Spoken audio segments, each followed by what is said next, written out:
आज अपन RAC trade के जो टूल्स है और इक्विपमेंट है उनके बारे में स्टडी करेंगे, मतलब आइडेंटिफिकेशन और इनके फंक्शन। यदि RAC ट्रेड के टूल्स के बारे में आपको यदि नॉलेज नहीं होगा ना, तो आप एक तो एफिशिएंसी और एक लेस टाइम, मतलब क्षमता और कम समय के अनुसार आप काम नहीं कर पाओगे। टूल्स का नॉलेज होगा, आपको स्किल्स हो जाएगी, तो आप उस काम को बहुत जल्दी और एक अच्छी क्षमता के अनुसार कर पाओगे। बिना टूल के तो आपको, जैसे आपका कोई सीनियर है, आपको काम के लिए बोला पर्टिकुलर, जैसे मेरी मशीन यहाँ है, टूल बहुत दूर है, आपको मैंने ये बोल दिया कि जैसे क्विक कपलर लेके आओ।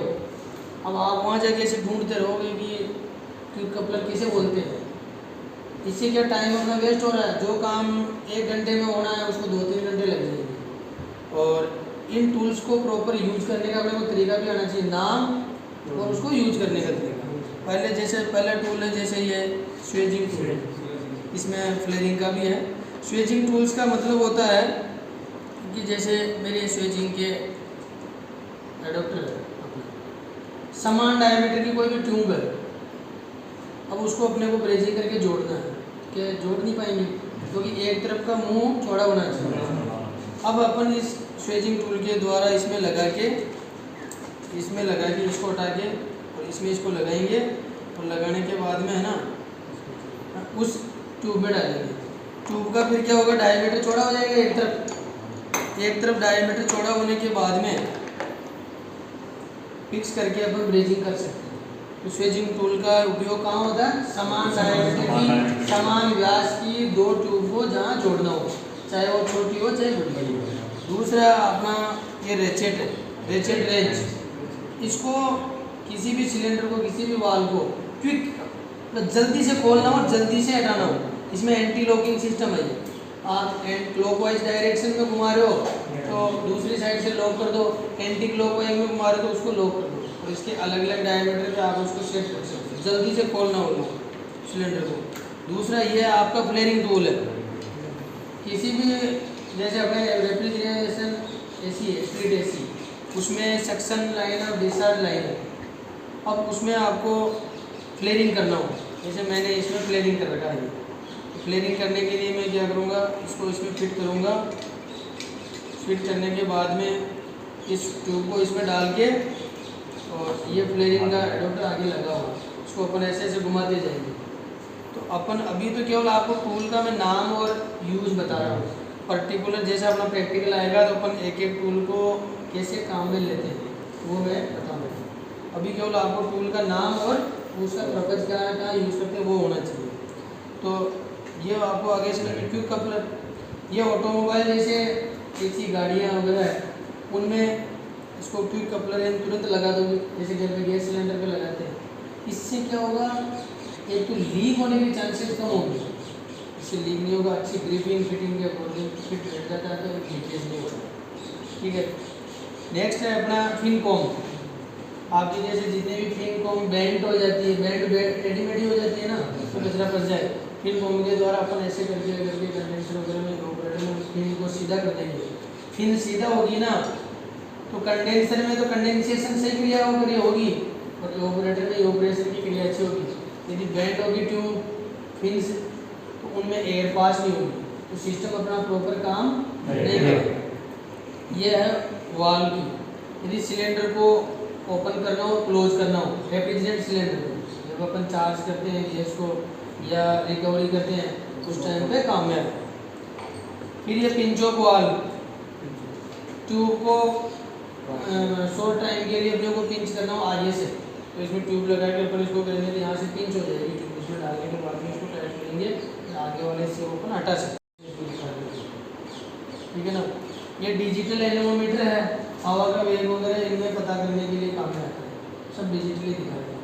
ये इसमें पंखे टाइप का लगा है ना, हवा का वेग आपको पता लगे, जितना उसमें घूमेगा डिजिटली दिखाएगा।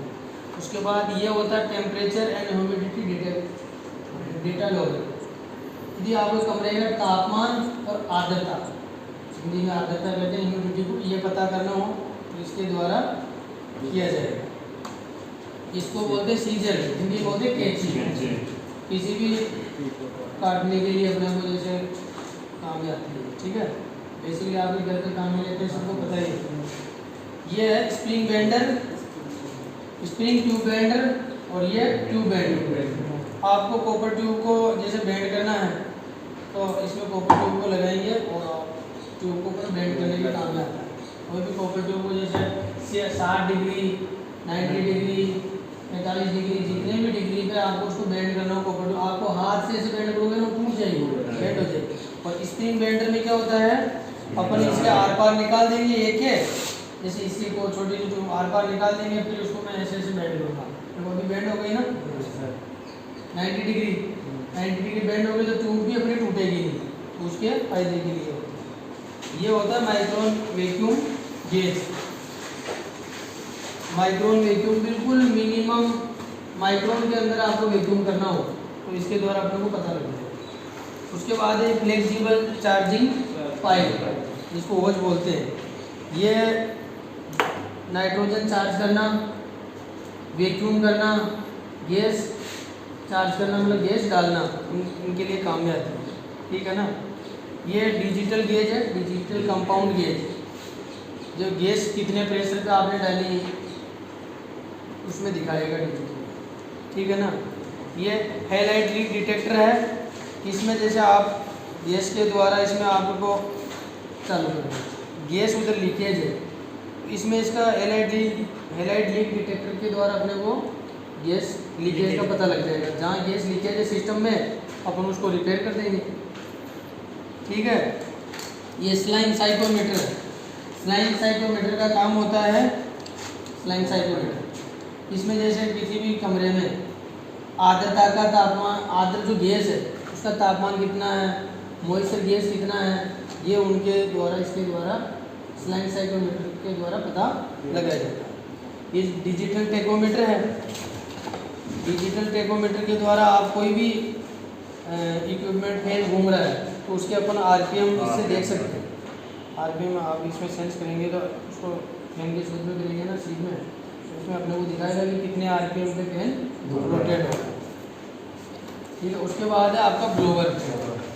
ब्लोअर का काम है जैसे आपका इवोपोरेटर है या कंडेंसर है या कोई भी रेफ्रिजरेशन इक्विपमेंट है उस पर धूल मिट्टी जमी हुई है तो आप उन ब्लोअर को सप्लाई देंगे इसको, और इसको बटन चलाएंगे और ये चल जाएगा। मैं आपको चला के मैं दिखाऊंगा आपको इसके बारे में। जब कोई भी इक्विपमेंट को अपन प्रॉपर क्लीनिंग करेंगे, उसकी सर्विस करेंगे ना, तो मैं ब्लोअर को ऑपरेट करके बताऊँगा। अभी तो ये है कि ब्लोअर है और ये किसी भी इक्विपमेंट को साफ करने के आता है, इसमें हवा चलेगा तो हवा निकलेगी, तेज़ स्पीड से साफ हो जाएगा। ये वैक्यूम पंप है, सिस्टम को वैक्यूम करना हो तो बिना वैक्यूम नहीं करेंगे ना तो रेफ्रिजरेशन सिस्टम अंदर से ब्लॉक हो सकता है, चौक हो जाएगा, उसमें मॉइस्चर रहेगी तो कंप्रेसर पे भी इफेक्ट पड़ेगा, और कैपिलरी ट्यूब हो गया, एक्सपेंशन वाल्व होगा, उन पर इफेक्ट पड़ेगा और सिस्टम प्रॉपर काम नहीं करेगा। तो सिस्टम को वैक्यूम करना जरूरी है कोई भी गैस चार्ज करने से पहले। दूसरा है फिर ये रिकवरी यूनिट है। रिकवरी यूनिट का दिखाना एक बार। रिकवरी यूनिट है ये। रिकवरी यूनिट के द्वारा जैसे कोई भी सिस्टम में गैस है, अब उसको अपन एटमॉस्फेयर में छोड़ देंगे तो एक तो वातावरण को नुकसान पहुंच जाएगी, दूसरी उस गैस के अपने पैसे भी लगे। यदि उसी गैस को अपने को काम में लेना है क्या, तो गैस को अपन सिलेंडर में स्टोर कर सकते हैं, उससे पैसे बचेंगे और एक वातावरण में नुकसान नहीं पहुंचाएगा। तो ये रिकवरी गेट R12, R134 और R22 इस रिकवरी गेट के द्वारा अपन गैस को रिकवर कर सकते हैं। दूसरा है आपके ये चार्जिंग स्टेशन है। चार्जिंग स्टेशन है, इसमें चार्जिंग स्टेशन में ये गेज मैनिफोल्ड सेट है, क्या है इसमें सक्शन लाइन के लिए ये हो गया और डिस्चार्ज लाइन के लिए हो गया। लाल का इसलिए साइन दे रखा है कि लाल में प्रेशर ज़्यादा होता है, सक्शन में प्रेशर कम होता है। ये गेज मैनिफोल्ड सेट है, इनको कैसे ऑपरेट करना है वो मैं बताऊंगा। चार्जिंग स्टेशन बोलते हैं इसको। इधर से अपन इसको रिकवरी भी कर सकते हैं, नाइट्रोजन चार्ज करके गैस सिस्टम में कहीं लीकेज होगा तो नाइट्रोजन चार्ज करके लीकेज का पता कर सकते हैं। सिस्टम में गैस डालना हो या गैस चार्ज करना हो वो इससे पता चलेगा, ठीक है ना। दूसरा है ये वेट मशीन है, ये वेट मशीन है, इसके द्वारा किसी भी रेफ्रिजरेशन सिस्टम में अपने को गैस डालना हो गैस डालना हो तो एक निश्चित मात्रा की गैस डालना हो, कैसे पता लगेगा? यदि आपने ज़्यादा गैस डाल दी तो भी सिस्टम काम नहीं करेगा, और कम गैस डाल दी तो भी सिस्टम काम नहीं करेगा। उसके लिए अपने को ये वेट टेबल से गैस चार्ज कर सकते हैं। उसके बाद ये डिजिटल गेज है, डिजिटल वेट मशीन है। तो कम, जैसे कम वेट की कोई है तो इसके द्वारा भी अपन पता कर सकते हैं, क्योंकि आप कहीं साइड पे काम करने जाते हो तो बड़ी मशीन ले जाओगे नहीं, वहाँ तो 2 लीटर 3 लीटर 1 लीटर का काम चलता है, उसके लिए ये चल सकता है। तो अपना आज का टूल्स, रेफ्रिजरेशन एयर कंडीशनिंग में टूल्स का जो पहला पार्ट है वो कंप्लीट हो गया है। दूसरे 2 पार्ट हैं वो नेक्स्ट अपन वीडियो में देखेंगे।